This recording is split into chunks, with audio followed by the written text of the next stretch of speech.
말씀에서 베드로가 그런즉 이스라엘 온 집은 확실히 알지니 너희가 십자가에 못 박은 이 예수를 하나님이 주와 그리스도가 되게 하셨다 하는 말씀으로 이제 그 오순절 베드로의 설교가 마쳐졌잖아요. 너희가 십자가에 못 박은 이 예수를 하나님이 주와 그리스도가 되게 하셨다 하는 이 마지막 말씀까지 듣고 나자 그들이 이 말을 듣고 마음에 찔렸다. 마음이 보이지가 않는 것이기 때문에 무슨 막대기로 찌를 수 있는 것은 아니지만 그래도 우리가 그렇게 느껴지잖아요. 마음에 찔림이 있다. 마음이 이제 살아있다는 증거거든요. 마음이 강팍해지면은 이제 그 생명 현상이 사라지고 물리적 현상만 남게 되잖아요. 그래서 뭐가 이 감각이 없어지는 거죠. 뭐가 부딪혀도 거기에 대한 반응이 일어나지 않는 그런 상태가 되는 것인데 여기서 이 말을 듣고 마음에 찔렸다 하는 것은 이제 살아있다는 표시죠. 그 나병 환자들이 자신이 나병에 걸렸다는 것을 언제 알게 되냐 하면은 이게 나균이 이제 들어가서 생기는 병이거든요. 나균이 들어가서 그게 어떤 사람에게서는 10년도 넘게 잠복해 있어요. 그러다가 이제 증상을 이렇게 나타내는 것인데 그러다 보니까 자기가 나병에 걸렸어도 걸린 건지 안 걸린 건지를 알지를 못해요. 근데 어느 순간에 자기가 뜨거운 물이 발등에 떨어졌는데 뜨겁지가 않은 거예요. 어떤 분은 못을 밟아서 못이 푹 발등으로 솟아났는데도 아프지가 않은 거예요. 그러면 내가 나병에 걸렸구나. 이제 그렇게 이제 그런 정황에 있는 분들이죠. 그러니까 그 나병이 걸렸을 가능성이 있는 정황에 있는 분들이 이제 그렇게 자서전 같은 데 보면은 그런 기록이 있어요. 이거 왜냐하면 그쪽에 신경이 죽거든요. 신경이 죽어갖고 감각이 없어지는 거예요. 나균이 들어오면은 이세 신경부터 그 신경을 차단시킵니다. 그러니까 그 신경망을 죽이는 거죠. 그래서 그와 같은 현상이 이제 나타나는데 나병 걸리신 분들이 주로 실명을 많이 하는데 왜냐하면은 시신경이 아니라 이 눈을 껌뻑이는 그 신경을 파괴를 시켜버립니다. 그렇게 되면 눈이 껌뻑여지지가 않는 거예요. 눈이 껌뻑여지지가 않으니까는 우리 눈은 눈 깜짝할 새란 말이 있잖아요. 굉장히 빠르게 반응하거든요. 이물질에 대해서 그렇게 반응하면서 모든 우리 눈 안으로 들어오는 이물질을 다 배출시킨단 말이에요. 근데 그렇게 하는 그 신경을 차단시켜버리니까 이물질이 자꾸 눈 안으로 들어오는데 그거를 내보내지를 못하는 거예요. 차단시키지를 못하는. 그러니까 이제 시신경이 쪽으로 이렇게 오염이 감염이 돼서 실명을 하게 되는 데까지 이제 이르게 되는 나병을 천형이라 그러잖아요. 하늘이 내린 병이라고 그렇게까지 여겼는데 하여튼 그 감각이 이제 신경이 둔해지고 이제 정지되고 그런 모습들인데 그래서 이 성경에 이제 나병을 많이 구약서부터 신약에 이르기까지 나병을 많이 소개하고 이제 언급하시는 이유는 그 나병에 걸려 있는 그 상태가 육신적으로 나타나는 그 현상들이 우리의 영적 상태를 가장 잘 표현하는 그런 질병이기 때문에 그런 거예요. 그래서 우리도 영적으로 병이 들면 이 나병이 들면은 감각이 없어집니다. 찔려도 뭘 들어도 들은 것 같지가 않아요. 뭐가 이게 마음에 찔리는 게 있어야 반응이 나타날 텐데 감각이 없어져 버렸어요. 그래서 무슨 말씀을 들어도 안 들리는 거예요. 안 들리는 게 아니라 아예 반응이 안 되는 거죠. 이 나병에 걸린 것과 같은 거예요. 나병은 걸리면은 어떤 것에 대한 반응이 되지가 않는 그런 상태가 된. 우리도 영적으로 나병에 걸리면 무슨 말씀을 들어도 반응이 안 되는 거예요. 나한테 찔림이 없어요. 그냥 그런가 보다. 이게 왜 이래? 이래지 거기에 대한 적절한 반응이 나타나지 않는 그런 모습이란 말이에요. 그리고 나병은 아주 사람을 가장 흉측하게 만들거든요. 그래서 막 그냥 모양이 아주 정말 혐오스럽게 그렇게 변하잖아요. 그것과 마찬가지로 우리가 영적으로 나병이 들면 나는 겉으로 보기에 거울을 봐서는 모르지만은 영적인 거울이 만일 있다면 그 모습이 되는 겁니다.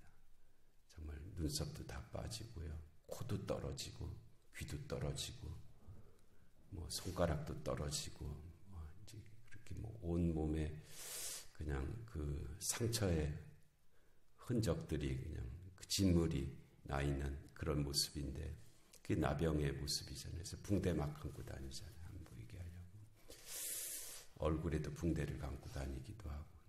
그 흉측한 모습을 좀 가리려고 그러는 건데 우리가 영적으로 나병에 걸리면 우리 모습이 사실 그렇게 변하는 거거든요. 겉만 멀쩡하지 우리의 속사람은 그렇게 아주 정말 끔찍한 모습으로 되어 있는 건데 그거 모르고 그냥 자기가 건강하다고 문제없다고 그렇게 이제 살아가고 있는 것과 같은 것이죠. 그래서 그들이 이 말을 듣고 마음에 찔렸다. 이건 감사한 일입니다. 마음에 찔림이 있을 때가 감사한 거예요. 어느 단계가 지나가면 찔렸는데도 아프지가 않고 반응이 안 되는 그런 때가 오게 됩니다. 그래도 이들은 마음에 찔렸죠.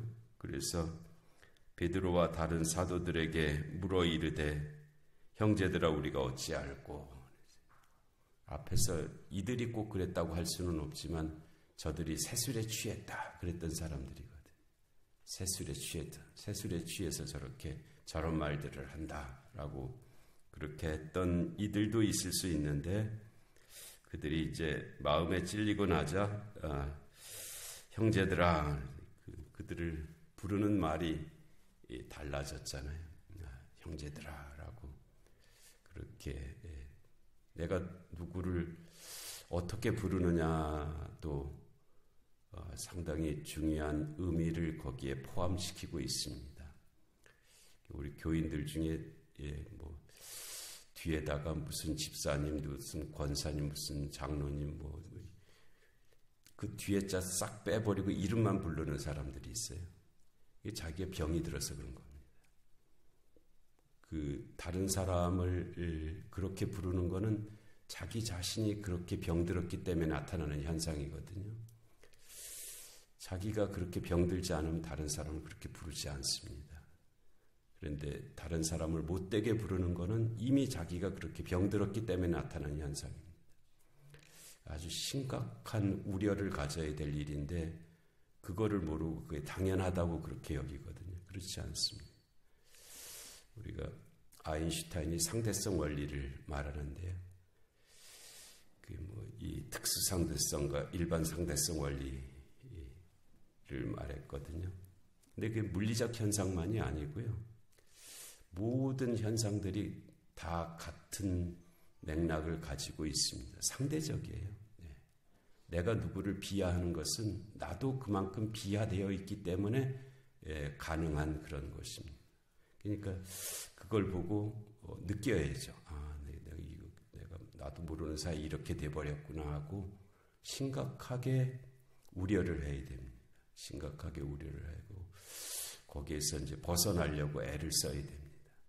벗어나려고 애를 쓰고 어떻게든지 오호라 나는 공고한 사람이라다 이 사망의 몸에서 누가 나를 해방할게 하는 바울의 탄식이 우리 가운데 있어야 됩니다.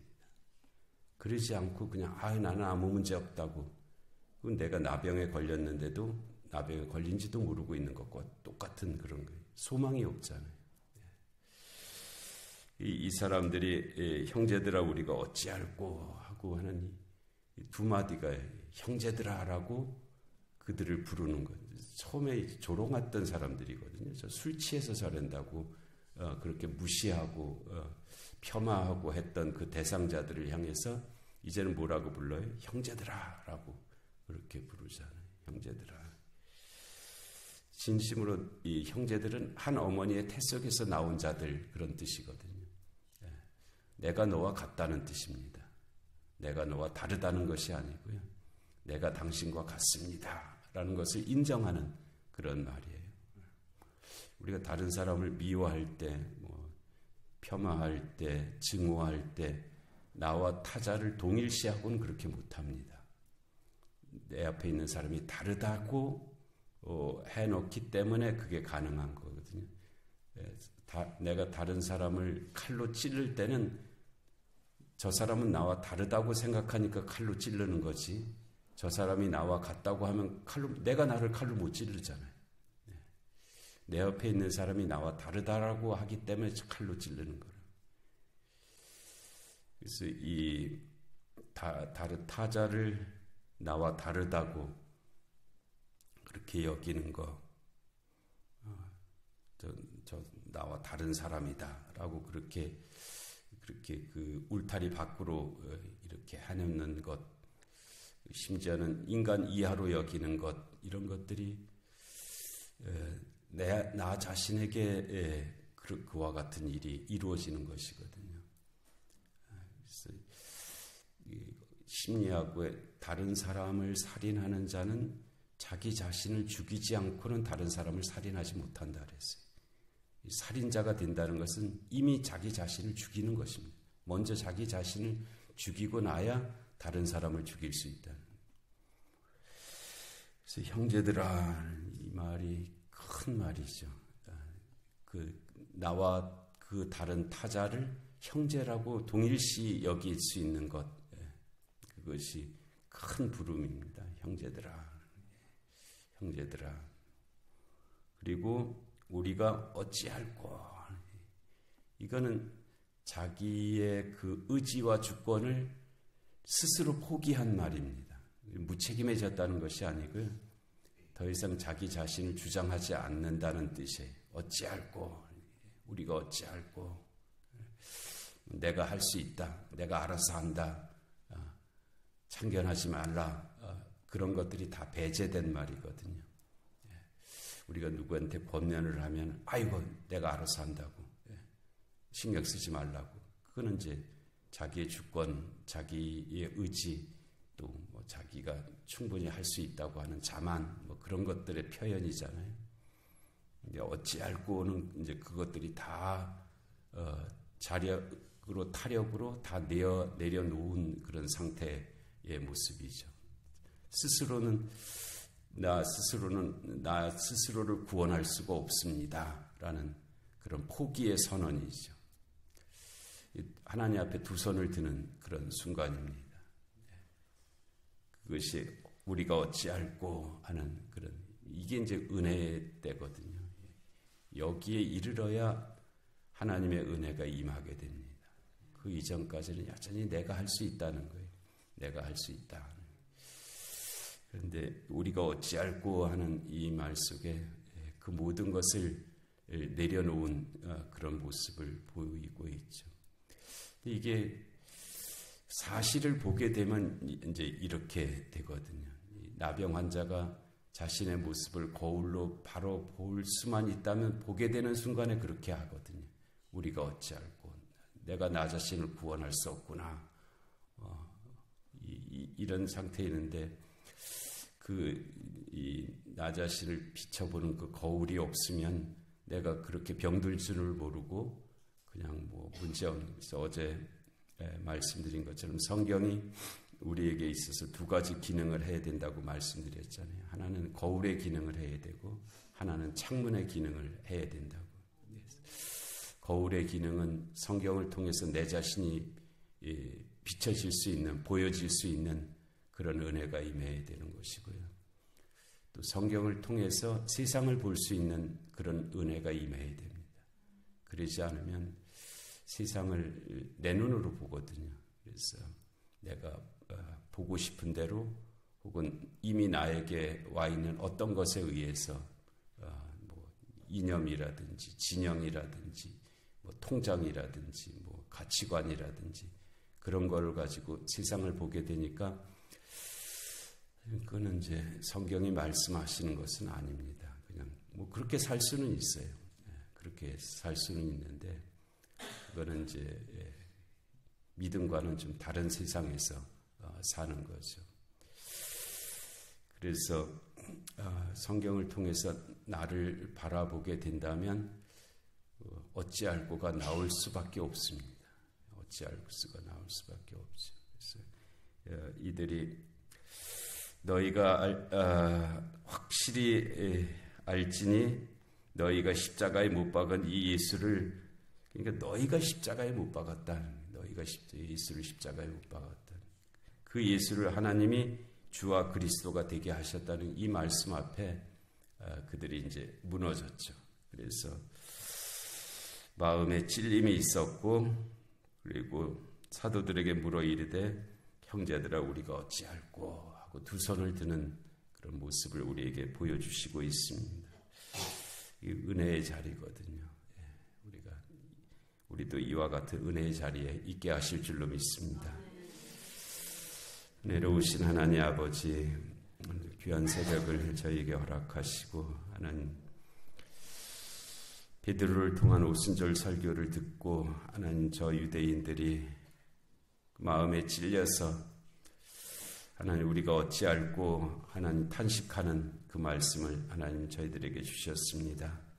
하나님 저희들의 마음에도 강팍함이 사라지게 하시고 어리석음이 사라지게 하여 주옵시고 하나님 우리가 어찌할꼬 주 앞에 엎드릴 수 있는 하나님 그런 심령을 회복시켜 주시옵소서. 그래서 성령의 선물이 임하시는 그 은혜를 다시 한번 충만으로 경험하게 하시고 하나님 그 은혜 가운데 살아가는 저희들의 삶이 되게 하여 주시옵소서. 이 한 주간이 복되게 하시고 하나님의 은혜 가운데 감사하며 살아가는 한 주간의 삶이 되게 하여 주시옵소서.